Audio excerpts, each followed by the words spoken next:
오늘 우리에게 주신 하나님의 말씀은 요한일서 2장 28절부터 3장 10절의 말씀입니다. 신약성경 390쪽입니다.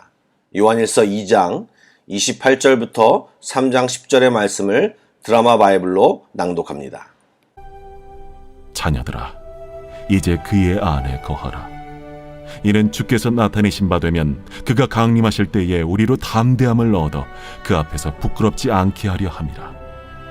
너희가 그가 의로우신 줄을 알면 의를 행하는 자마다 그에게서 난 줄을 알리라. 제3장. 보라, 아버지께서 어떠한 사랑을 우리에게 베푸사 하나님의 자녀라 일컬음을 받게 하셨는가. 우리가 그러하도다. 그러므로 세상이 우리를 알지 못함은 그를 알지 못함이라. 사랑하는 자들아, 우리가 지금은 하나님의 자녀라. 장래에 어떻게 될지는 아직 나타나지 아니하였으나 그가 나타나시면 우리가 그와 같을 줄을 아는 것은 그의 참모습 그대로 볼 것이기 때문이니, 주를 향하여 이 소망을 가진 자마다 그의 깨끗하심과 같이 자기를 깨끗하게 하느니라. 죄를 짓는 자마다 불법을 행하나니 죄는 불법이라. 그가 우리 죄를 없애려고 나타나신 것을 너희가 아나니 그에게는 죄가 없느니라. 그 안에 거하는 자마다 범죄하지 아니하나니 범죄하는 자마다 그를 보지도 못하였고 그를 알지도 못하였느니라. 자녀들아, 아무도 너희를 미혹하지 못하게 하라. 의를 행하는 자는 그의 의로우심과 같이 의롭고 죄를 짓는 자는 마귀에게 속하나니 마귀는 처음부터 범죄함이라. 하나님이 아들이 나타나신 것은 마귀의 일을 멸하려 하심이라. 하나님께로부터 난 자마다 죄를 짓지 아니하나니 이는 하나님의 씨가 그의 속에 거함이요 그도 범죄하지 못하는 것은 하나님께로부터 났음이라. 이러므로 하나님의 자녀들과 마귀의 자녀들이 드러나나니 무릇 의를 행하지 아니하는 자나 또는 그 형제를 사랑하지 아니하는 자는 하나님께 속하지 아니하니라. 좋은 아침입니다. 오늘부터 2주간 특별 새벽 기도를 함께 드리게 되었습니다. 감사합니다. 특별하다고 하는 말은요, 하나님의 은혜가 특별하다라는 의미가 될 수도 있지만 저희들이 하나님께 시간을 특별히 들여서 하나님께 집중한다라고 하는 의미가 또한 있습니다. 물론 저도 좀 더 신경을 써서 이 새벽 기도를 준비하겠지만 우리 모두가 동일하신 하나님 앞에 신년 처음 시간을 특별하게 드린다라는 이 마음을 가지고 말씀을 보고 기도도 다른 때보다 더 많이 시간을 할애하여 주님과 만나는 시간을 더 늘려가기를 간절히 소망합니다. 말씀의 본문은 안내해 드렸듯이 두란노에서 나오는 생명의 삶이라는 큐티집의 본문을 근거로 하여 진행하고 있습니다. 저희들이 오늘 읽은 부분은 요한일서 2장 끝부분과 3장 초반 부분입니다. 요한일서의 전체 주제는 하나님과 사귐, 교제에 대하여 다루고 있습니다. 당시 초대교회는 교회 안에 침투해 들어온 거짓 가르침과 거짓 교사들 때문에 어려움을 겪고 있었습니다. 그들은 대부분 당시 헬라 사상의 근간을 이루었던 영지주의의 영향을 받아 기독론에 대한 문제점을 주장하며 하나님의 아들 예수가 그리스도이심을 부인하였습니다. 영지주의는 굉장히 다양한 생각이 있기 때문에 한마디로 정의하기가 쉽지 않지만 깨달음을 중요시하고 영적인 것, 정신적인 것은 선하고 의롭다고 생각하면서 육적인 것과 물질은 반대로 추하고 악하다는 생각을 기본적으로 가지고 있습니다. 그런데 거룩한 하나님의 아들이신 분이 악한 육체로 실제 오시지 않았고 인간의 모습으로만 나타나 보였을 뿐 영적인 존재임을 주장하였습니다.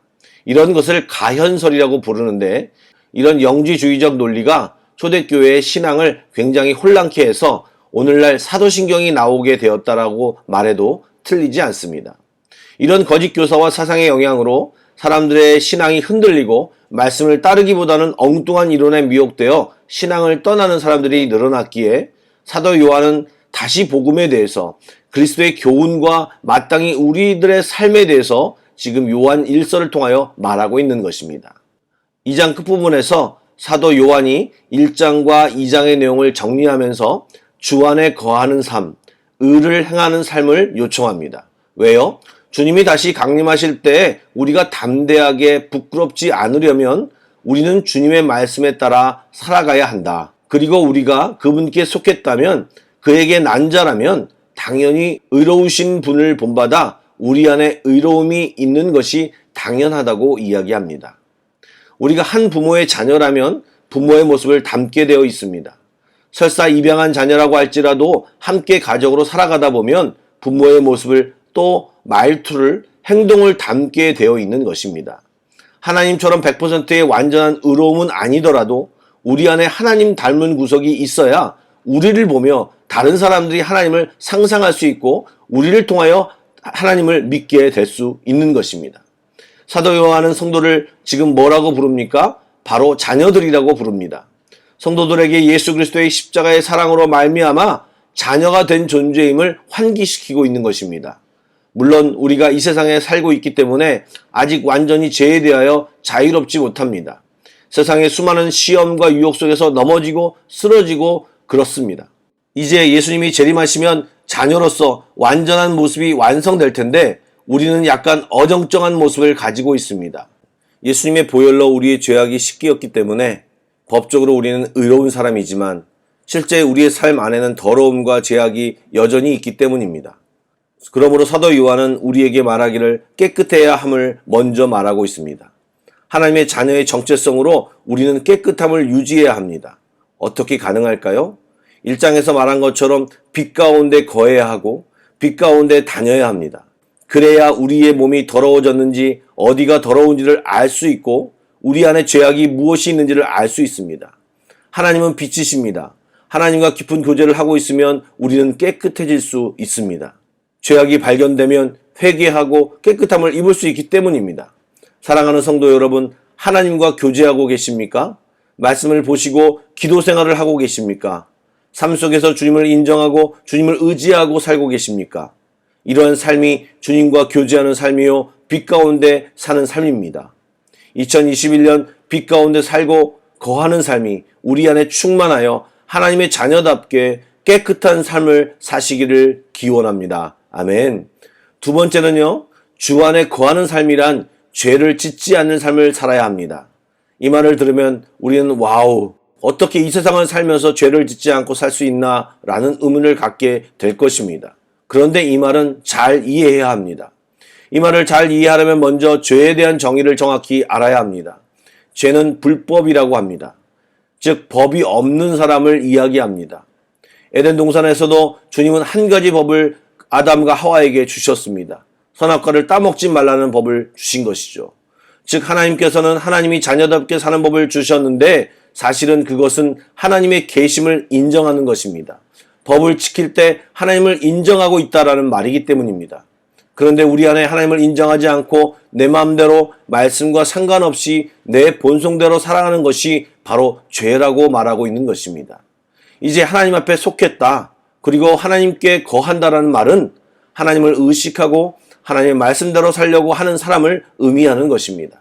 그리고 6절 말씀에 그 안에 거하는 자마다 범죄하지 아니한다고 말하니 이 말씀이 어렵고 힘들게 느껴집니다. 이 내용은요, 사실 죄를 계속 범하지 않는다라는 말과 바꾸어야 합니다. 제 의견이 그렇다는 말이 아니라 헬라어가 현재 시제로 쓰여 있어서 계속의 의미를 담고 있기 때문에 죄를 짓지 않는다라고 하는 이 번역은 죄를 계속 짓는 자가 되어서는 안 된다라는 말로 바꾸어야 합니다. 우리 안에 법이 있고 하나님의 말씀이 있기 때문에 죄인지 알고 죄를 지었던 모르고 지었던 간에 그것이 죄라고 인식하면 멈추고 회개하고 그 죄를 안 지으려고 하는 것입니다. 그런데 그것이 죄인 줄 알면서도 하나님의 말씀을 해주셨음에도 불구하고 계속 그 죄를 짓는다면, 즐겨서 죄를 짓는다면 하나님께 속한 자가 아니라 마귀에 속한 자라는 것입니다. 죄를 계속해서 짓고 있느냐 안 짓고 있느냐가 바로 정체성의 기본이고 하나님의 아들들은 하나님의 말씀을 기준 삼아 사는 자들이기 때문에 성령님이 깨닫게 해주시면 괴로워하고 주께 고백하고 다시 말씀 안으로 되돌아가는 자들입니다. 또한 10절에는 형제사랑도 이야기하는데 하나님 안에 거하는 자는 하나님의 성품을 담기에 바로 하나님의 뜻을 알고 있기 때문에 자연스럽게 그 뜻을 따라 살아갑니다. 주님이 우리에게 사랑하시기를 원하시기 때문에 당연히 형제 사랑을 우리는 노력하게 되어 있습니다. 감정상 안 돼도 때로는 그 사람이 준 상처와 아픔이 너무 커서 어렵지만 주님을 생각하며 그렇게 하기를 노력하는 삶을 살아내는 사람들을 바로 주의 자녀들이라고 하는 것입니다. 얼마 전 주일 예배 때 이야기했던 화성살인 사건 범인인 이춘재가 감옥 안에서 프로파일러를 만나 한 말이 생각이 납니다. 잘못했다고 생각하면 그 일을 많이 했겠느냐. 어떤 계획이나 생각을 갖지 않고 그냥 불나방이 불을 찾아가듯이 강간하고 살인한 거다. 죄를 지으면 지을수록 무감각해지고 나중에는 지수전파처럼 죄악이 훈장처럼 느껴지며 자랑하게 되어지는 것입니다. 사랑하는 성도 여러분, 죄를 미워하십니까? 죄를 계속 짓고 계십니까? 죄라는 사실을 알았을 때 돌이키십니까? 합리화하고 계속 짓고 계십니까? 믿음으로 믿음에 이르듯이 죄는 또 다른 죄로 나아가고 죄의 즐거움과 어둠 속에 빠지게 됩니다. 우리들이 그리스도인이라면 죄에서 돌이키셔야 합니다. 우리들의 정체성은 죄를 반복해서 지울 수 없는 존재들입니다. 왜요? 우리들의 아버지가 의의 완전체이기에 그 자녀가 죄와 상관이 있으면 안 되는 것입니다. 죄를 지을 수는 있습니다. 그러나 죄라는 사실을 알 때 자백하고 회개하면 됩니다. 사랑하는 성도 여러분, 오늘 이 시간에 우리 자신을 돌아보시기를 간절히 소망합니다. 회개한 적이 언제이신가요? 하나님 앞에 잘못이 있나 오늘 돌아보시고 주님께 돌이키시기를 바랍니다. 하나님 없이 말씀 없이 살아온 나의 삶을 돌아보며 생각나는 죄가 있다면 주님 앞에 회개 기도를 합시다. 여러분 괜찮습니다. 주님은 우리 아버지이시기에 다 용서하시고 용납하십니다. 주님 앞에 회개하신다면 주님은 오늘 이 시간에 여러분을 안아주시고 용서하실 것입니다. 주님 앞에 나아가는 이 시간이 되기를 주님의 이름으로 축원합니다. 아멘. 기도하시겠습니다. 사랑의 하나님, 오늘 저희들의 삶을 돌아봅니다. 주님께서는 우리들을 위해 다 주셨는데, 생명까지 주셨는데 우리는 또 인생의 삶을 살다 보니 죄와 너무 친해져 있습니다. 순간순간 성령님을 통하여 말씀하셨는데 저희들이 많이 무시하고 살았습니다. 적당히 자책하는 정도로 살았던 것 같습니다. 오늘 말씀을 정확히 말씀하시오니 주님 앞에 서게 하여 주시고 죄를 고백하게 하여 주시고 용서함 받고 다시 깨끗해지는 이 시간이 되기를 소망합니다.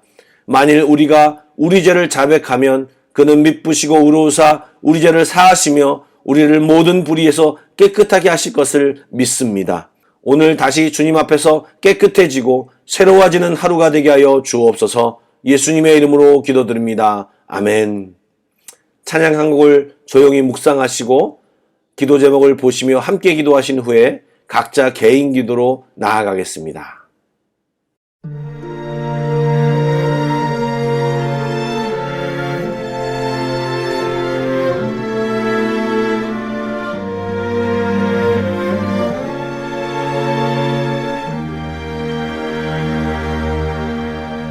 너 예수께 조용히 나가 내 모든 짐 내려놓고 주 십자가 사랑을 믿어 죄사함을 너 받으라. 주 예수께 조용히 나가 내 마음을 쏟아놓으라. 늘은 미리 보시는 주님 그 은혜를 베푸시리.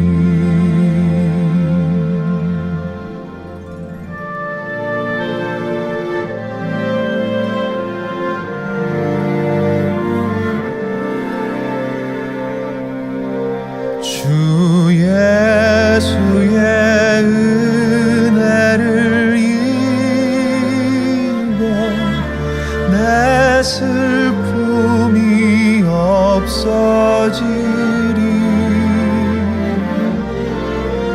내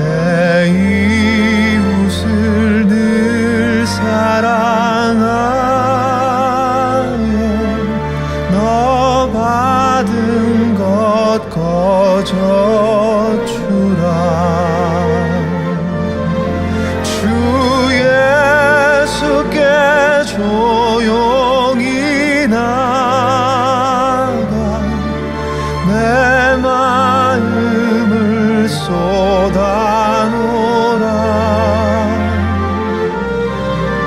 늘은 미리 보시는 주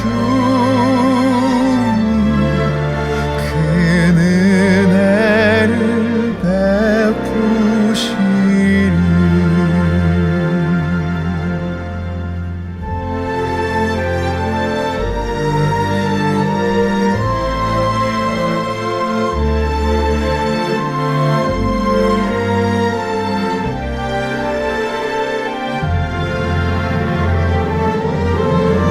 너 예수께 조용히 나가 내 모든 짐 내려놓고 주 십자가 사랑을 믿어 죄사함을 너 받으라 주 예수께 조용히 나가 내 마음을 쏟아놓으라